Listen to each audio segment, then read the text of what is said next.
My name is Renee Chapman, and I'm 32 years old.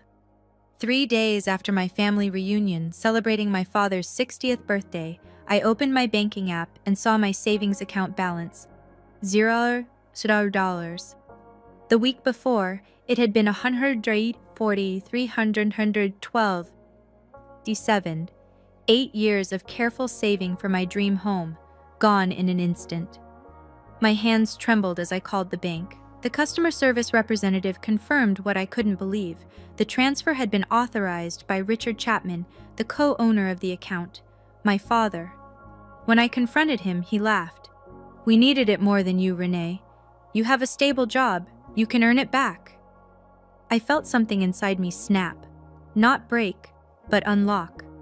My voice was steady when I replied, "Then you won't mind what's coming next."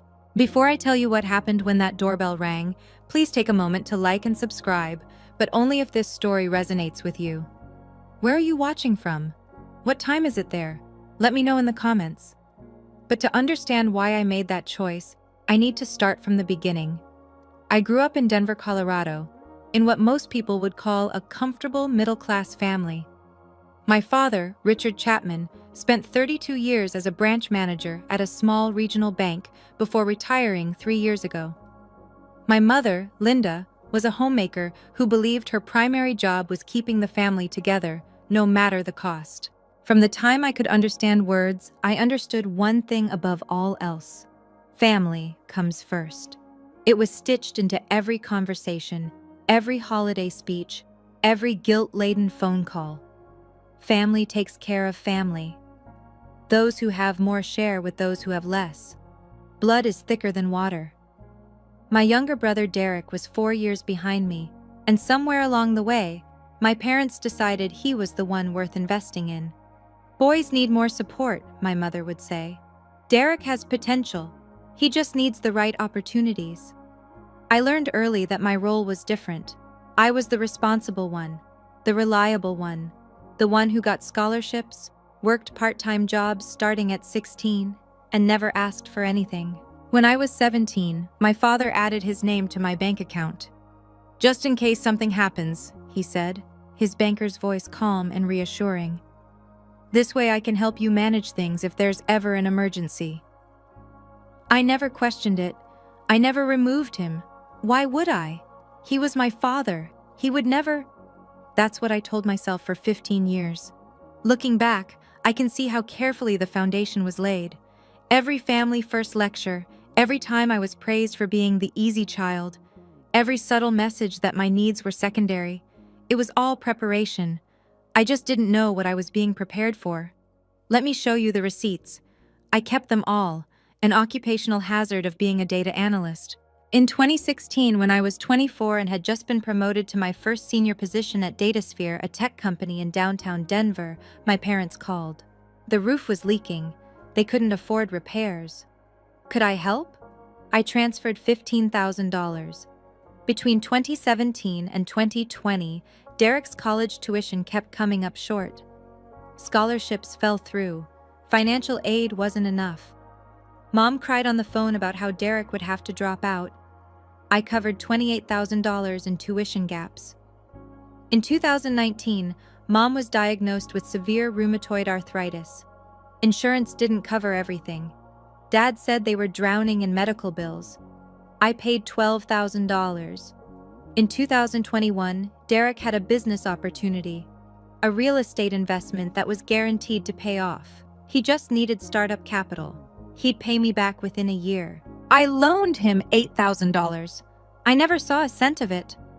Between 2022 and 2024, there were countless emergencies, car repairs, unexpected bills, holiday expenses they couldn't quite cover, another $24,000 piece by piece, total over $87,000 in 10 years.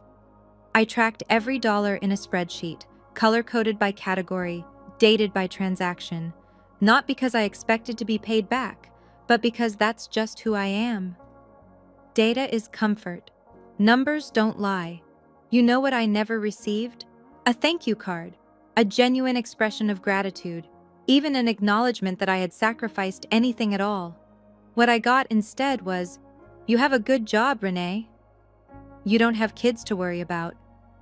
Family helps family."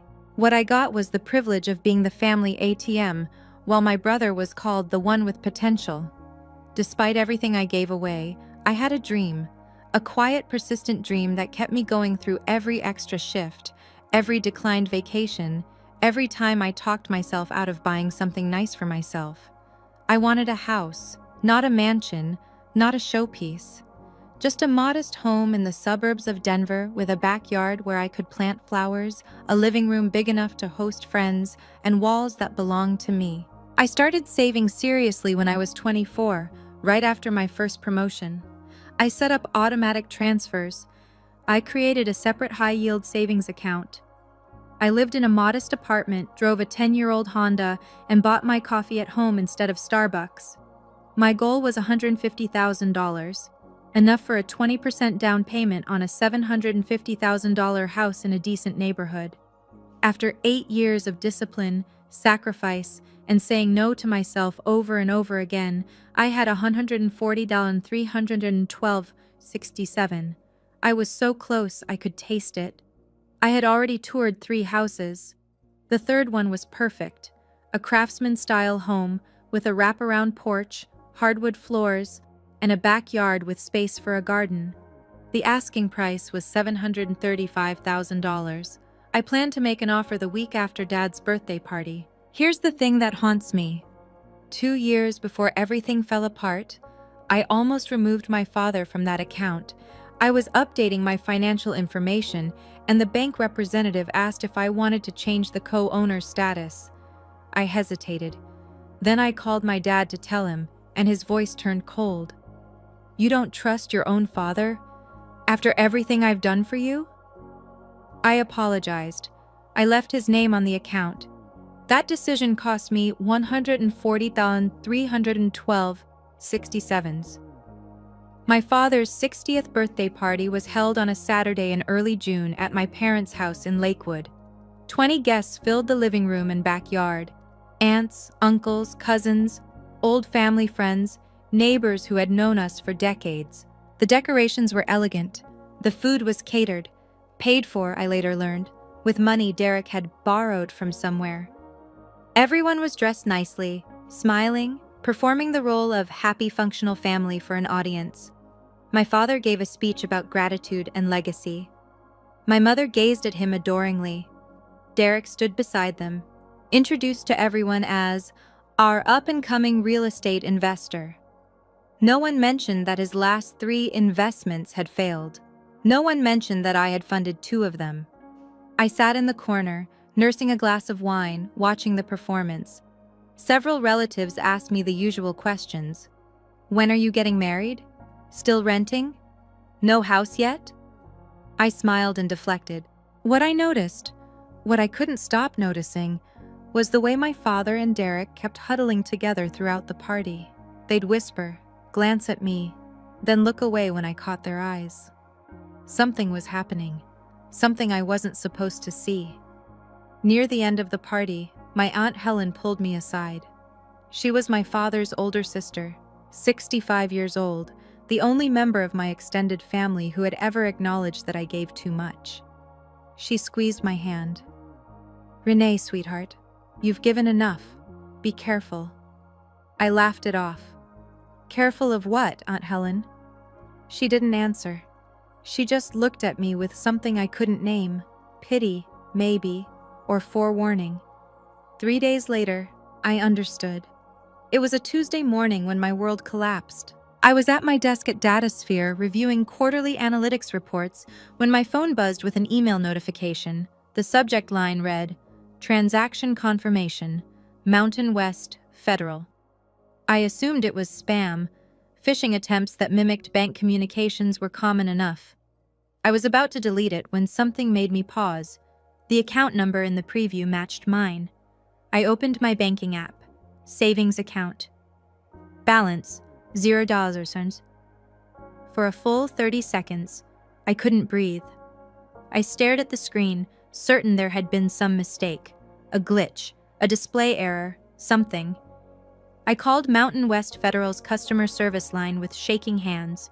The representative was polite, professional, utterly unhelpful in the way only financial institutions can be. "Ma'am, I can confirm that a transfer of $140,312.67 was processed yesterday from your savings account to an external account. The transaction was authorized by the co-owner of the account, Mr. Richard Chapman." "That's my father." "Yes, ma'am. As a joint account holder, he has full authorization to—" "I didn't approve this transfer. I didn't know about it." A pause. "Ma'am, our records show the transaction was confirmed via electronic signature.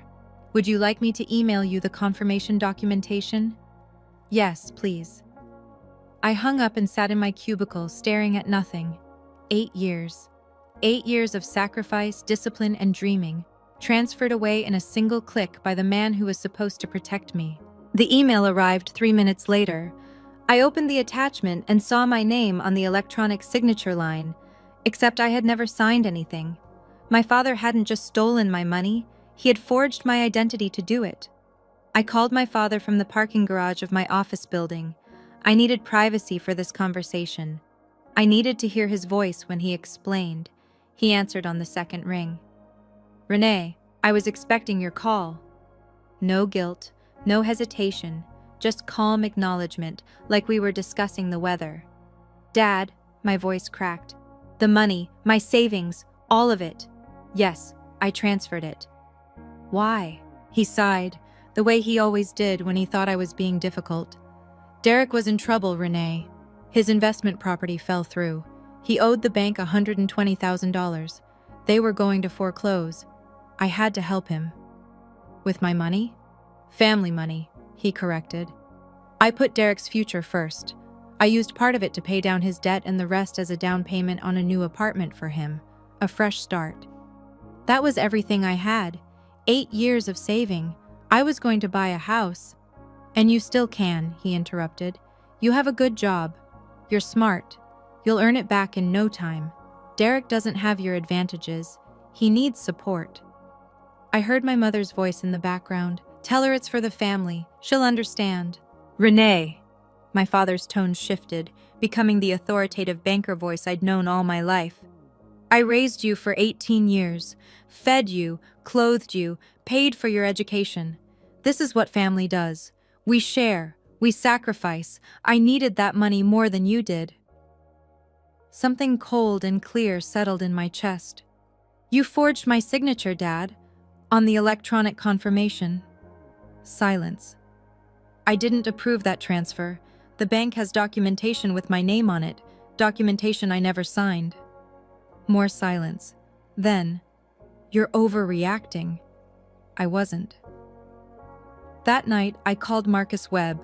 Marcus and I had been friends since college. We'd met in an economics class freshman year and stayed in touch through graduations, career changes, and life's chaos. He was now a lawyer specializing in financial fraud cases, working at a mid-sized firm in downtown Denver. "Renee?" His voice was warm when he answered. "It's been months.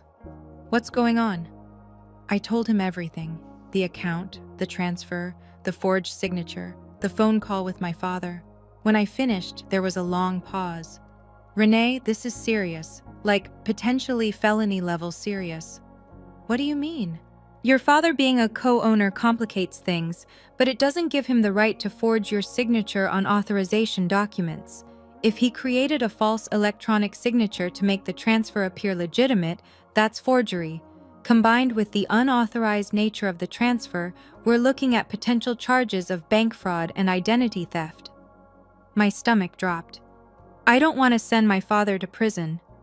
"I understand, but you need to know your options." Marcus's voice was gentle but firm. "Here's what matters right now. Mountain West Federal has a 72-hour window for disputing suspicious transactions. After that, the transfer gets classified as confirmed in their system, and recovering the funds becomes much harder." I checked the time on my phone. The transfer had been processed Tuesday morning. It was now Tuesday night. "I have less than 48 hours. "Yes, and Renee," he paused, "you mentioned an email with your electronic signature. Do you still have it?" Yes. Forward it to me. And if you know anyone who does digital forensics, have them look at the metadata. If that signature was created from a different device than yours, that's evidence of forgery. I knew someone. Carla Diaz was a senior digital forensics specialist at DataSphere. We'd worked together on data integrity projects for 2 years, and I trusted her expertise completely. Wednesday morning, I caught her before our department meeting. Carla, I need a favor, a personal one. She looked at my face. I hadn't slept, and I knew it showed, and immediately nodded. What do you need? I forwarded her the bank's confirmation email with the electronic signature. Can you analyze the metadata? Tell me where this signature originated? It took her less than an hour. Renee, Carla's voice was careful when she called me into her office. This signature wasn't generated from any of your devices. The metadata shows it was created on a machine with a completely different IP address, residential, Denver area, but definitely not your home or phone. Can you tell whose machine? She pulled up her analysis on the screen. The IP traces back to a residential address in Lakewood, my parents' house. There's more, Carla continued. The timestamp on the signature is 3:47 a.m. Monday morning. Were you awake at 3:47 a.m. on Monday? No. Then someone accessed your banking portal and created this signature while you were asleep. Renee. She turned to face me directly. This is identity theft. Textbook identity theft. Whoever did this forged your digital identity to authorize a transaction you never approved. I sat in her office, holding the printed forensic report, feeling the weight of it in my hands. This wasn't just betrayal anymore. This was criminal. I'm going to need this documented officially, I said. Can you write up a formal report? Carla nodded. I'll have it to you by end of day. And Renee? I'm sorry. I'm so sorry this is happening to you. I had 40 hours left. That Wednesday night, I sat alone in my apartment, surrounded by evidence of my own exploitation. On my laptop screen, the spreadsheet documenting $87,000 I'd given my family over 10 years. On my coffee table, Carla's forensic report proving the signature forgery. On my phone, 17 missed calls from my mother. I called her back. Renee, thank God. Mom's voice was breathless, pleading. Your father told me you're upset. Sweetheart, you need to understand. Mom, I need Dad to return the money within 24 hours. Silence. All of it. 140, 312, 567s. Back in my account by tomorrow night. If not, I'm filing a police report for identity theft and bank fraud. Renee! My mother's voice cracked into a sob.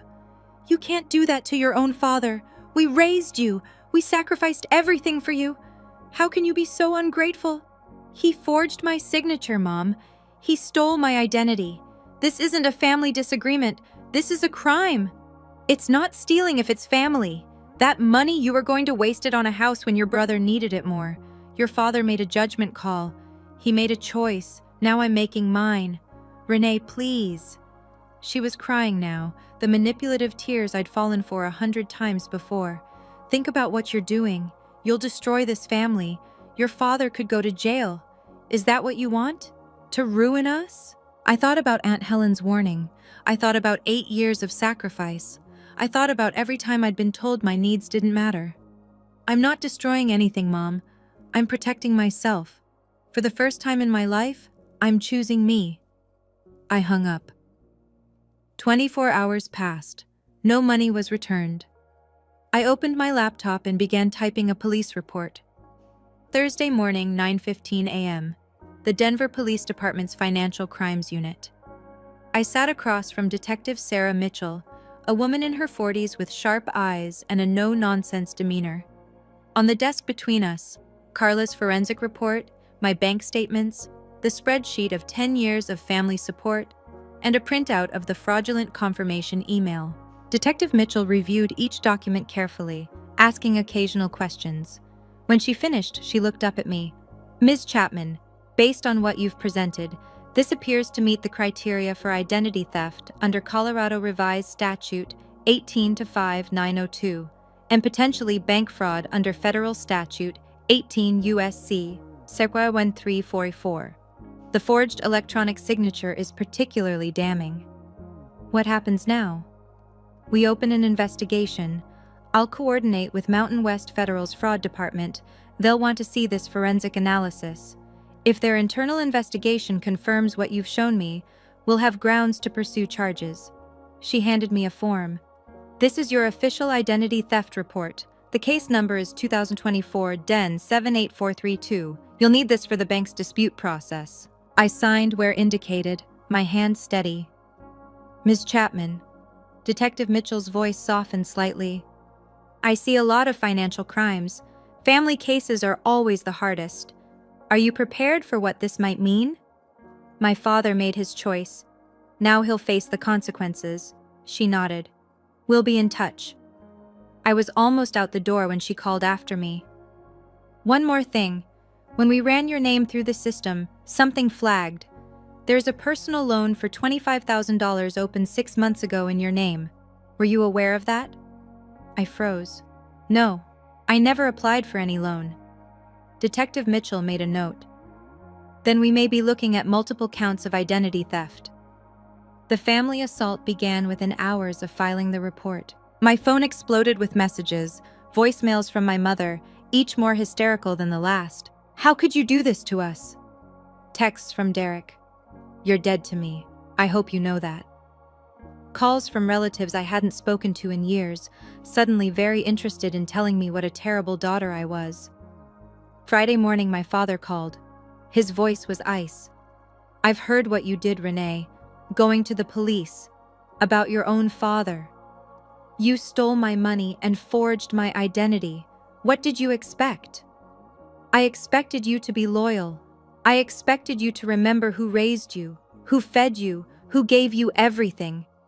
You gave me guilt and expectations, Dad. I earned everything else myself. You think the police will believe you over me? I was a bank manager for 32 years. I have connections, friends, reputation. I'm just the daughter with forensic proof that you committed identity theft from your own IP address at 3:47 a.m. Silence. I'm giving you one last chance, he finally said. Drop this. Tell the police you made a mistake. We can still fix this as a family. The only thing that needed fixing was my boundaries. Consider them fixed. I hung up. An hour later, my cousin Rachel texted me. Heard about what you did to Uncle Richard. That's cold, Renee. He's family. Then Aunt Patricia. Your mother is devastated. I hope you're happy. Then Uncle Thomas from California. What's this I hear about police? Call me. Only one message stood out, from Aunt Helen. I support you. Stay strong. I saved that one. On Saturday, exactly 1 week after my father's birthday party, I saw the Facebook post. Derek had created an event page. The header image showed a gleaming apartment with floor-to-ceiling windows and a view of downtown Denver. The caption read, Housewarming Party. Come celebrate my new place in Highlands. Saturday, June 15th, 6:00 p.m. Can't wait to show you all what hard work and smart investing can achieve. Hard work, smart investing. My stomach churned as I scrolled through the guest list. 45 people had RSVP'd. Derek's co-workers, college friends, family members, neighbors. My parents were listed as co-hosts. The apartment address was visible, a trendy complex in the Highlands neighborhood, one of Denver's most desirable areas. I looked up the listing. 2 bedrooms, modern finishes, open floor plan, estimated value, $400,000. The down payment alone would have been at least $80,000. I did the math. My father had transferred $140,312.67 from my account. He said he used part of it to pay down Derek's debt and the rest as a down payment on this apartment. My brother was hosting a party to celebrate his new home, a home purchased with my stolen money, while I sat in my rented apartment wondering if I'd ever achieve my own dream. The irony was suffocating. I noticed I hadn't been invited. Of course I hadn't, but someone else had noticed. Aunt Helen commented on the post. Lovely apartment, Derek. Where did you find the money for such a nice down payment? Derek's reply was carefully vague. Family helped out. You know how it is. Yes, I knew exactly how it was. The party was in 8 days. I made a phone call. 5 days after I filed the police report, I received a call from Mountain West Federal's Fraud Investigation Department. Ms. Chapman, this is Daniel Torres from our fraud resolution team. I'm calling regarding case number FRD 2024-067891. I sat up straight at my desk, heart pounding. Yes? We've completed our preliminary investigation into the disputed transaction on your account. I want to inform you of our findings. Go ahead. Our internal analysis, combined with the forensic report provided by the Denver Police Department, confirms that the electronic signature authorizing the June 4th transfer was not generated from any device registered to your banking profile. The IP address and device fingerprint match a residential location in Lakewood, Colorado, which our records show is the address of the secondary account holder, Richard Chapman. I exhaled. So you're confirming it was fraudulent? We're confirming that the transaction authorization was created without your knowledge or consent using forged credentials.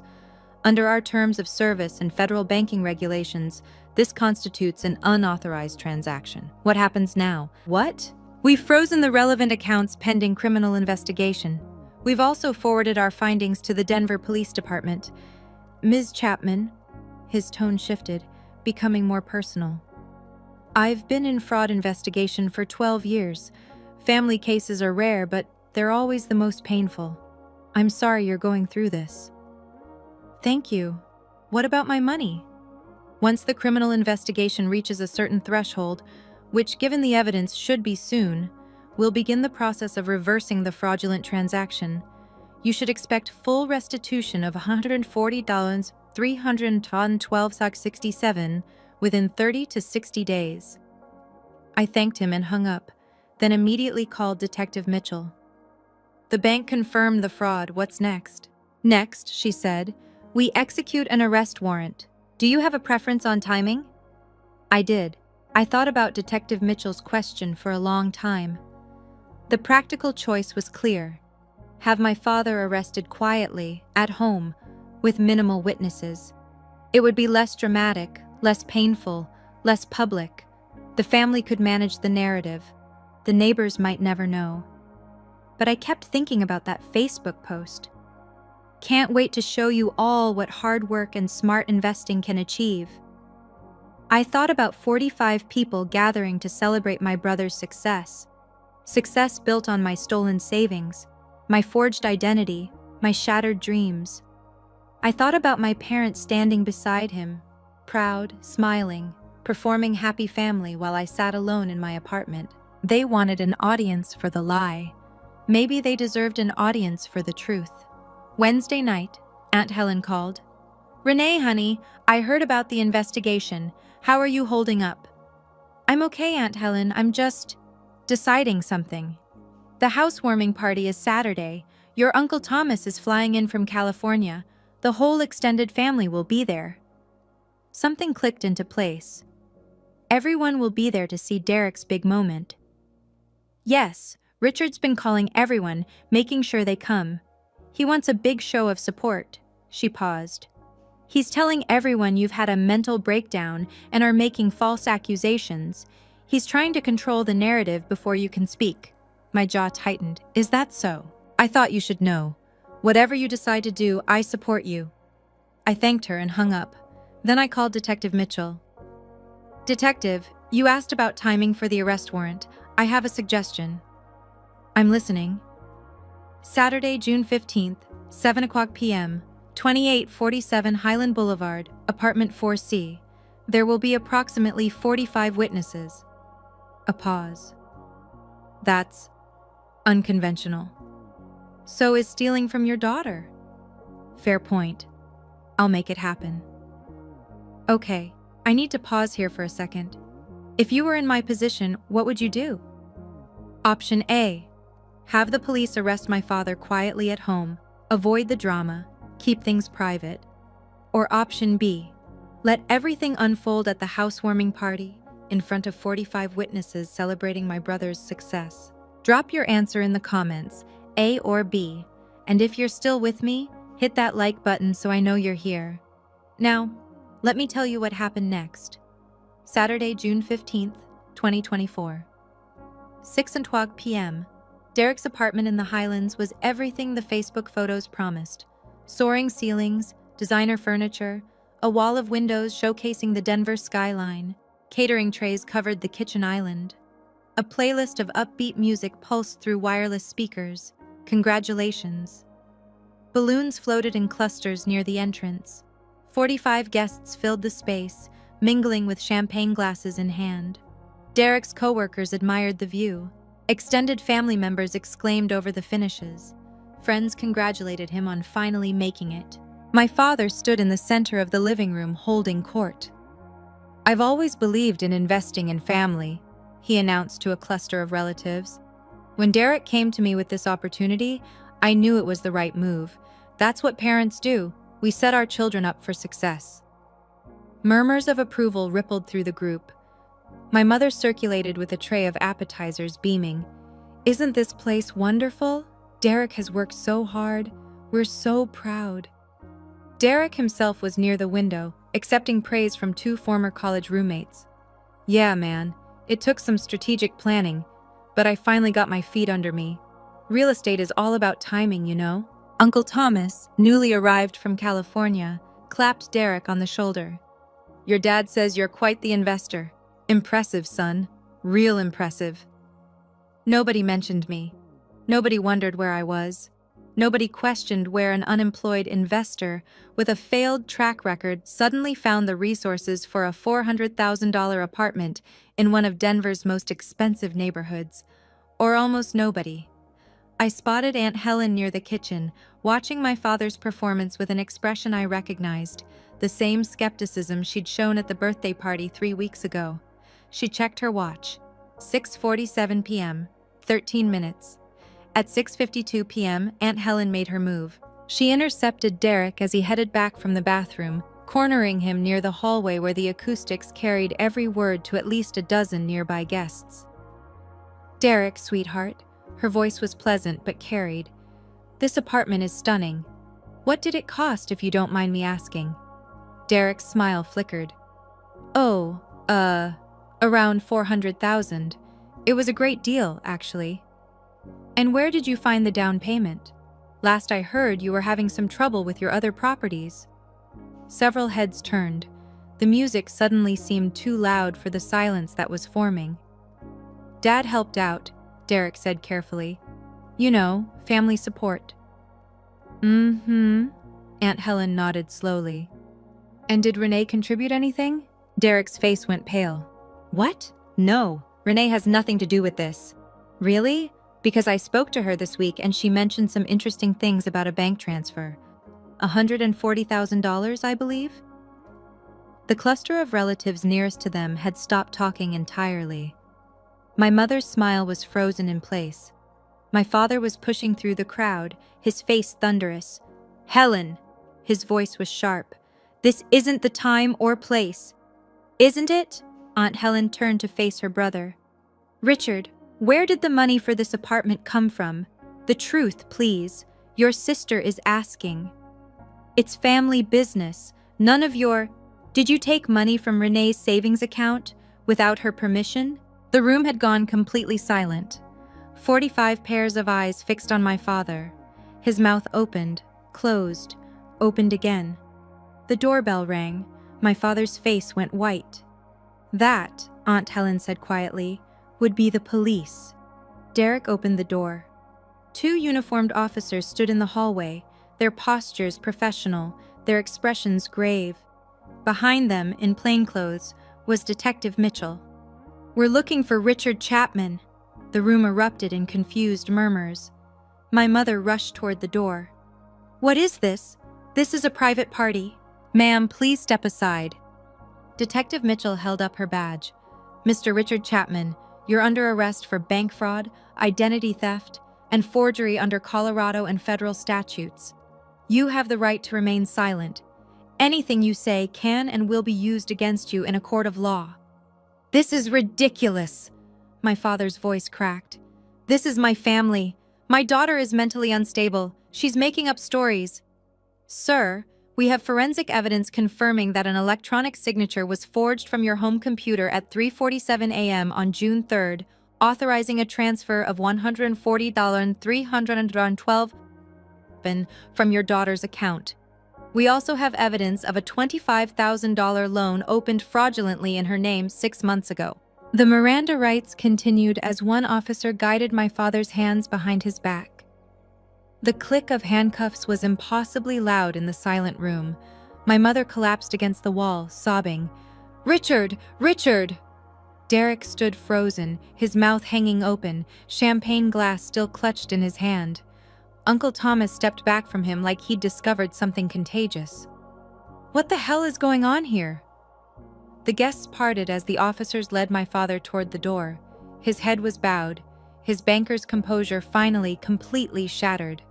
As he passed Aunt Helen, she spoke quietly. "You should have returned the money, Richard. She gave you a chance."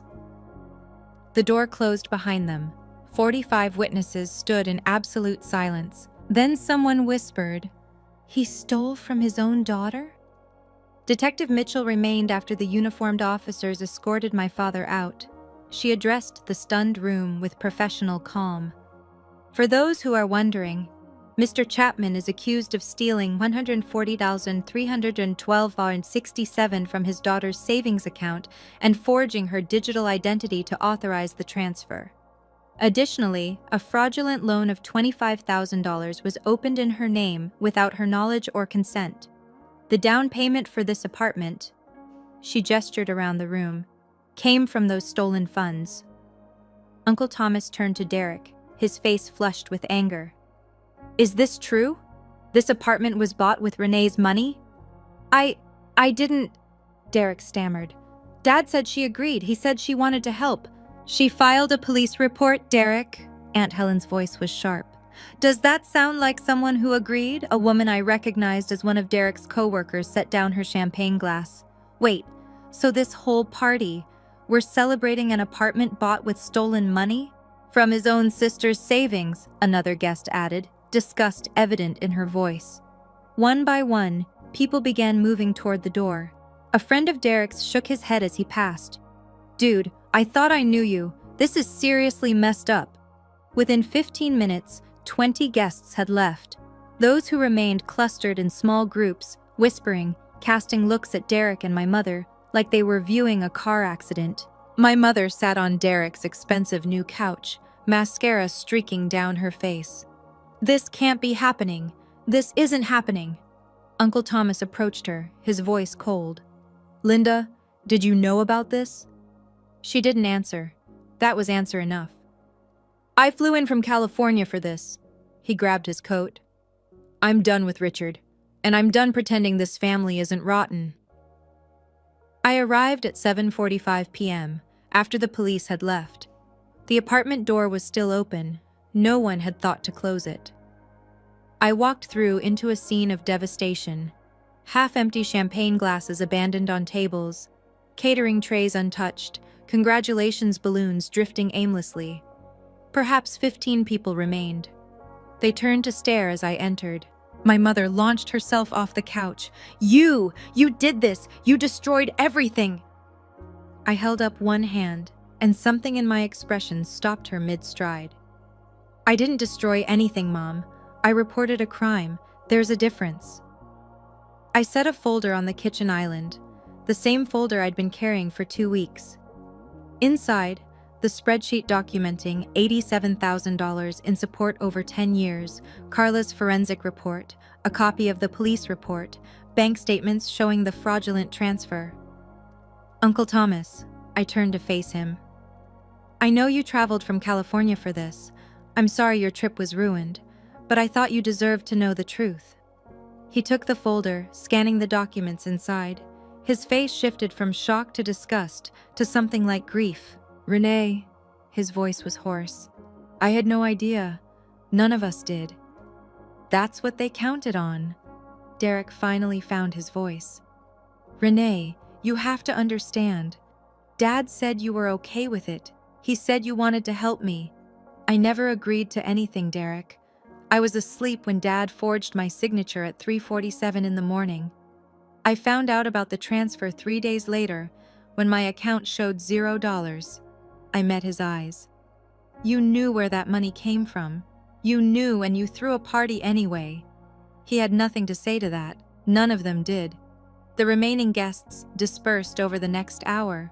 Derek's coworker, Marcus, a different Marcus than my lawyer friend, paused at the door. Derek, I've known you for 3 years. I vouched for you at work. I told people you were a good guy. He shook his head. Don't call me anymore. 2 of Derek's college friends left without saying goodbye. One muttered, "Unbelievable," as he passed. A neighbor from my parents' street, Mrs. Patterson, approached my mother on her way out. Linda, I've known your family for 20 years. I never would have believed. She trailed off, unable to finish, and hurried away. By 9:00 p.m., only family remained. My mother, Derek, Aunt Helen, Uncle Thomas, and me. The apartment that had gleamed with promise 2 hours ago now felt cold and hollow. The champagne had gone flat. The catering was congealing. The congratulations balloons seemed to mock the devastation below them. Derek slumped in a chair by the window, staring at nothing. His success story had evaporated in less than 3 hours. My mother sat rigid on the couch, tear-streaked and silent, stripped of the supportive audience she'd relied on to maintain her denial. Uncle Thomas approached Aunt Helen. You knew about this, didn't you? Before tonight? I suspected. Aunt Helen's voice was tired. I tried to warn Renee years ago. No one wanted to listen. I listened, I said. Eventually. Uncle Thomas turned to me. His eyes were red. Renee, I owe you an apology. When your father called to invite me to this party, he told me you'd been making false accusations. He said you were having mental health issues. I believed him. Most people did. He's very convincing. Not anymore. Uncle Thomas's jaw tightened. He's dead to me. I stood in the center of Derek's apartment, surrounded by the wreckage of his celebration, and spoke the words I should have said years ago. Derek.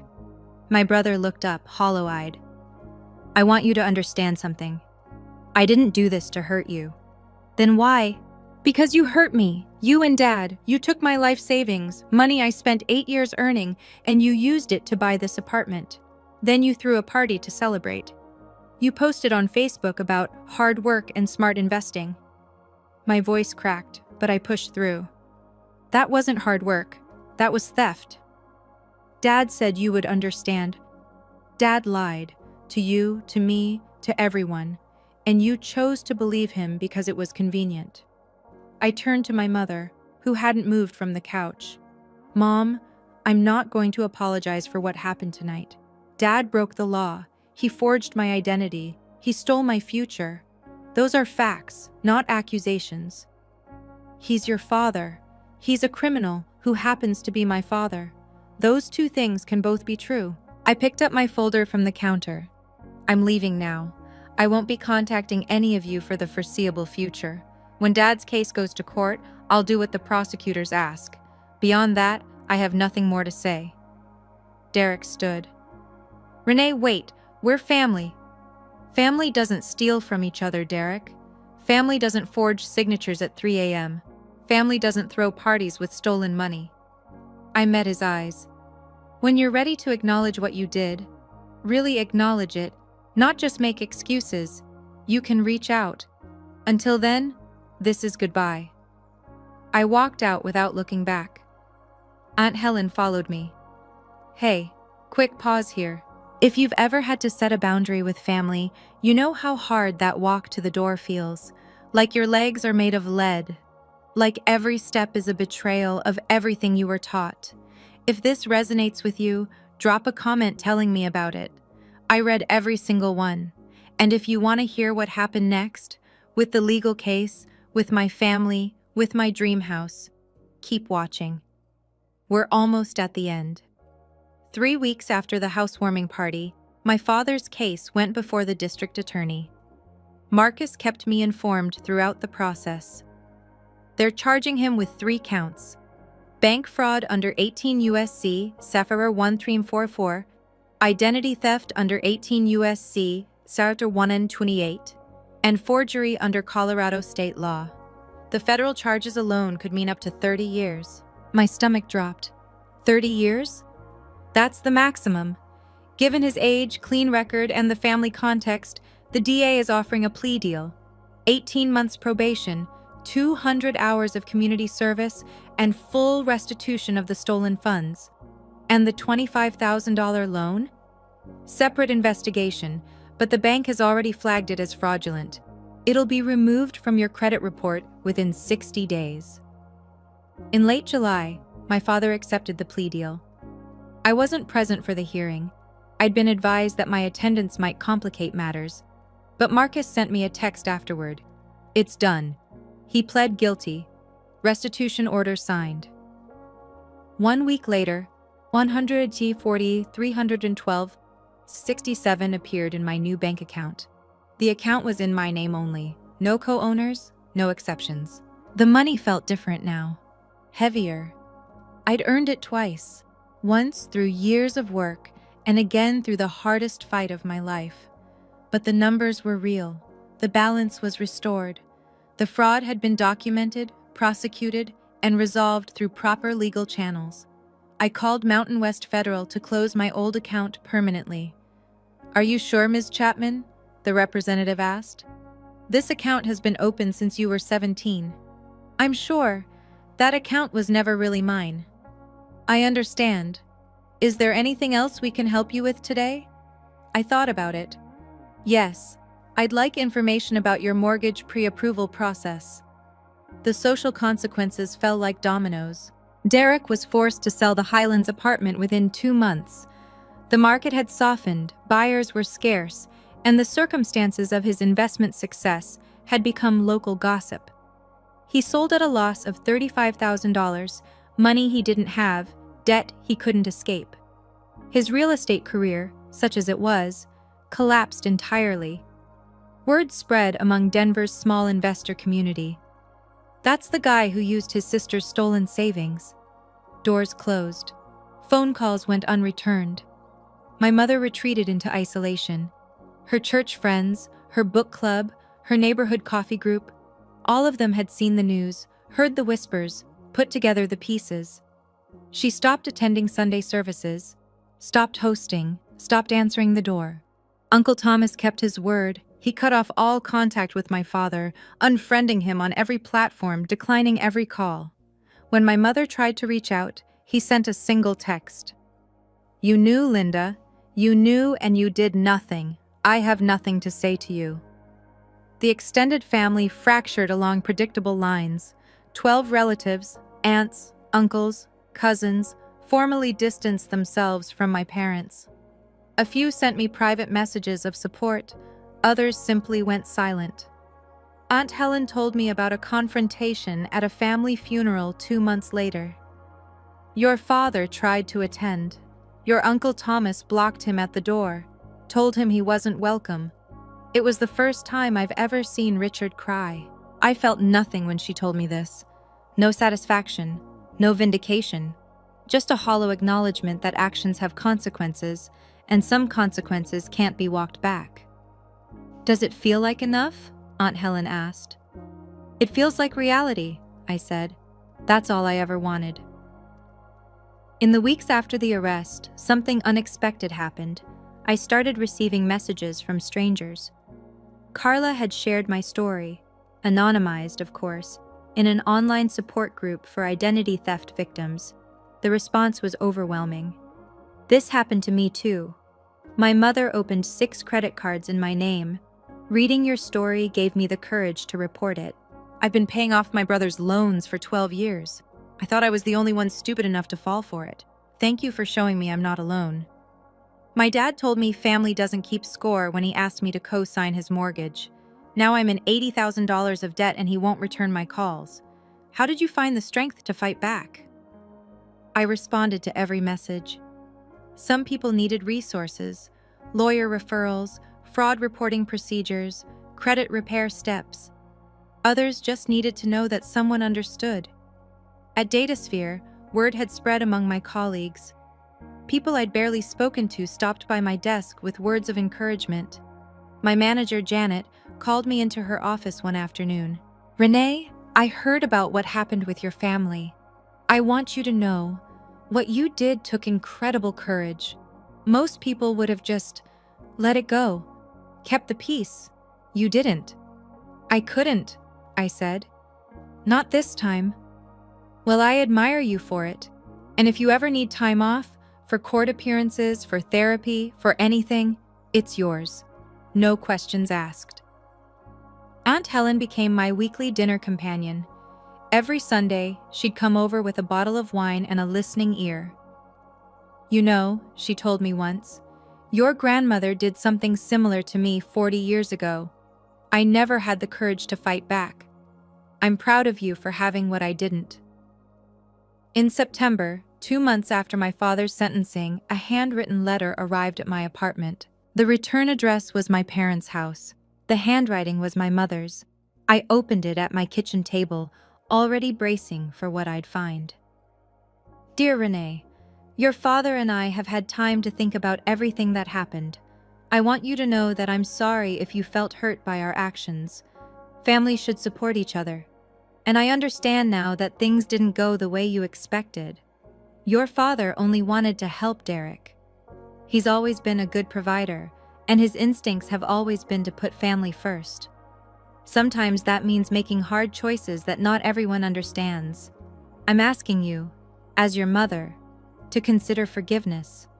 Holding on to anger only hurts you.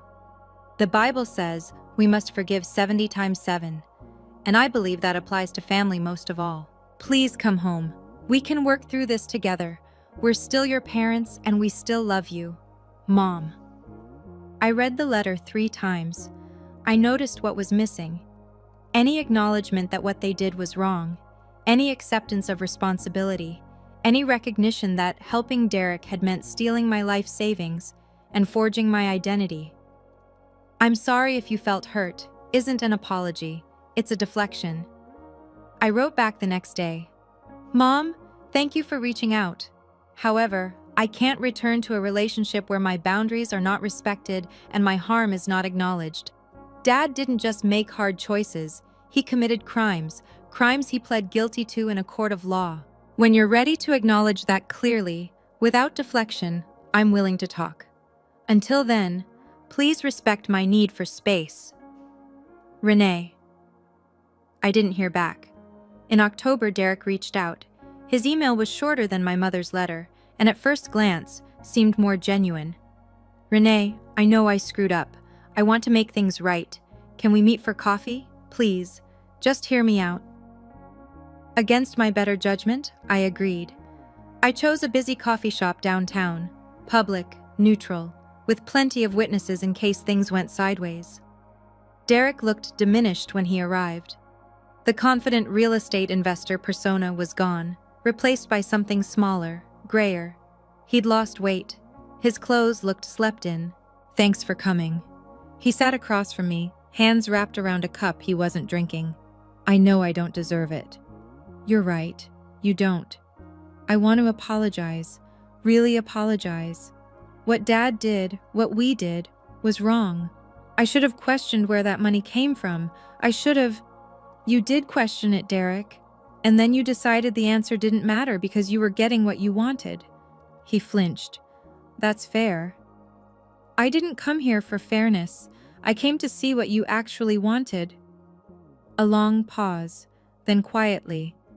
"Dad's probation is making things hard for him. He can't travel for work, can't, Derek. And if you could maybe talk to the DA, ask them to reduce..." "Stop." He stopped. "You didn't come here to apologize. You came here to ask me to help Dad. Again, after everything. Renee, he's our father." I stood up. "He stopped being my father when he forged my signature at 3:47 in the morning." I picked up my bag. "Goodbye, Derek.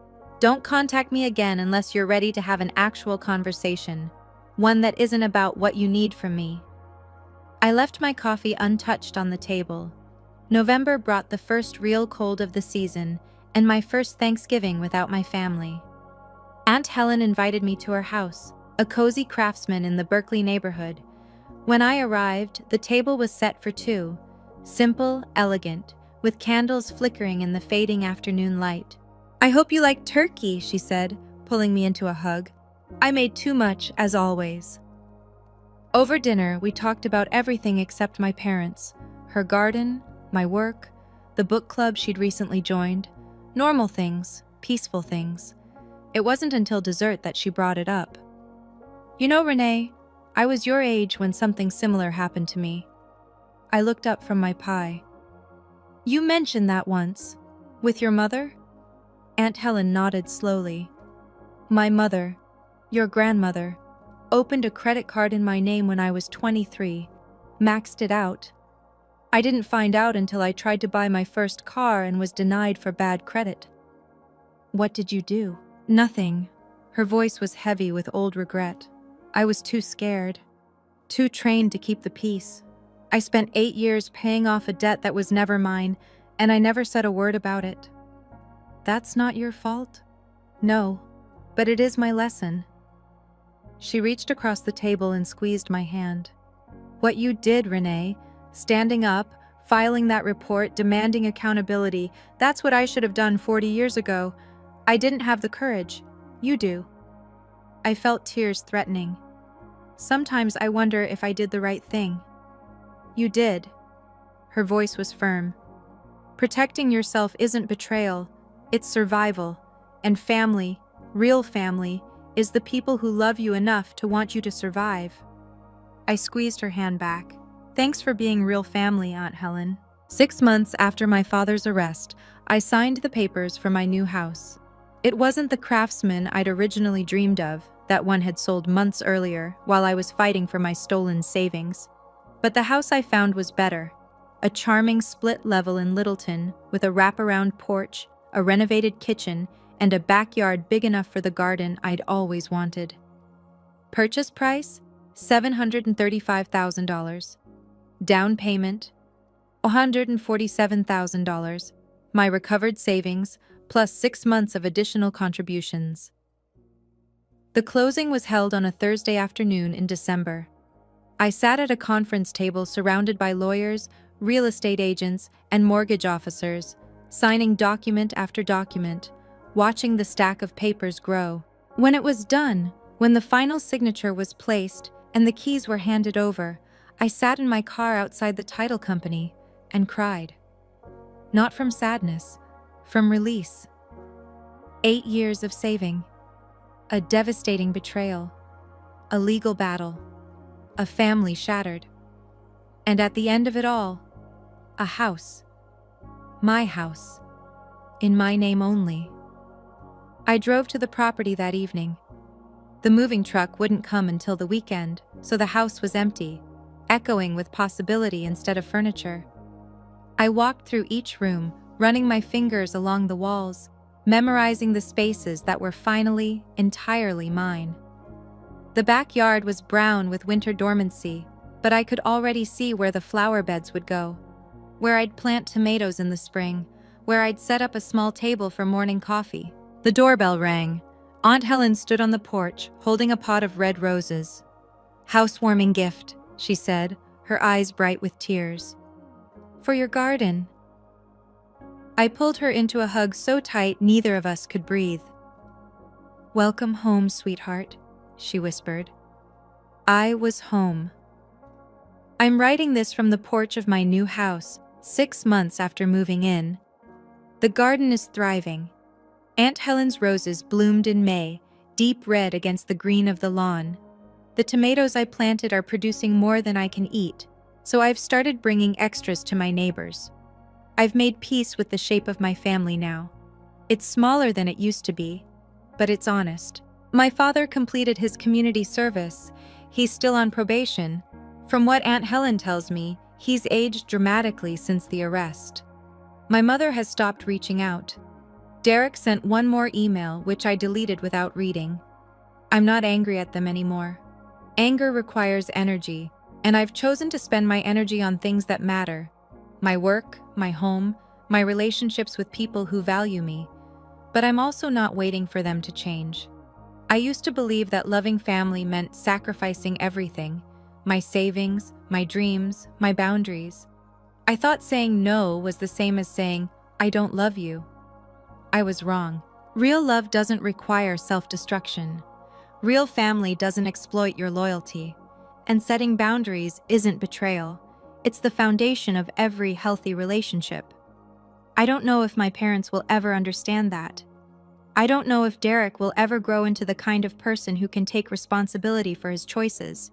But I know this: I'm not responsible for their understanding. I'm only responsible for my own integrity, my own healing, my own life. And for the first time in 32 years, that life belongs entirely to me.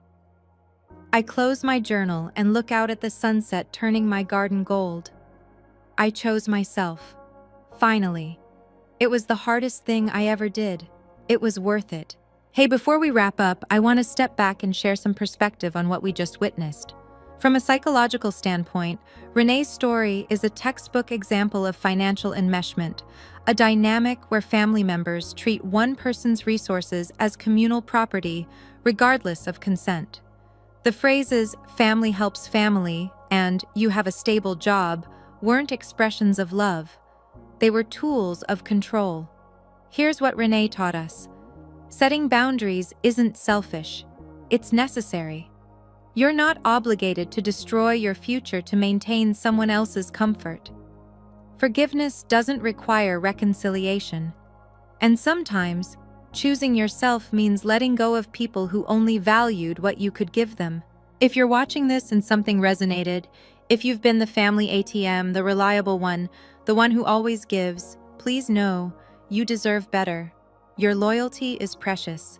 Don't spend it on people who treat it as obligation. Thank you for staying until the end of Renee's story. If this video made you feel seen or gave you permission to set a boundary you've been avoiding, drop a comment and tell me about it. I read every single one. Don't forget to subscribe and hit that notification bell for more stories like this.